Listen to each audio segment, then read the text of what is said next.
बघा आता प्रश्न काटकम योग मधला आहे. आता टाईप क्रमांक तुम्हाला 1 नंबरचा. आता 1 नंबरचा टाईप बघा, 10 मजूर रोज 6 तास काम करून एक काम 12 दिवसात पूर्ण करतात. तर तेच काम 20 मजूर रोज 9 तास काम करून किती दिवसात संपवतील. तुम्हाला जर वाक्यामध्ये किंवा उदाहरणामध्ये तुम्हाला तेच हा शब्द असेल तर तेच शब्दाच्या वरती लिहायचं.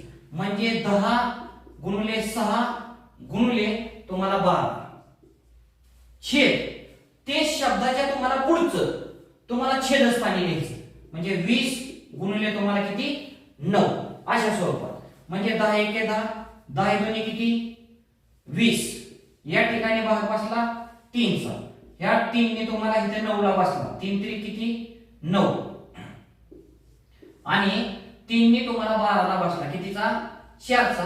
3 चौक 12. म्हणजे पहिल्या प्रश्नाचं उत्तर आपल्याला 4 आहे. 2 नंबरचा प्रश्न पण तुम्हाला तसाच आहे. या प्रश्नाचं उत्तर आपल्याला कमेंट बॉक्स मध्ये टाइप करून सांगा.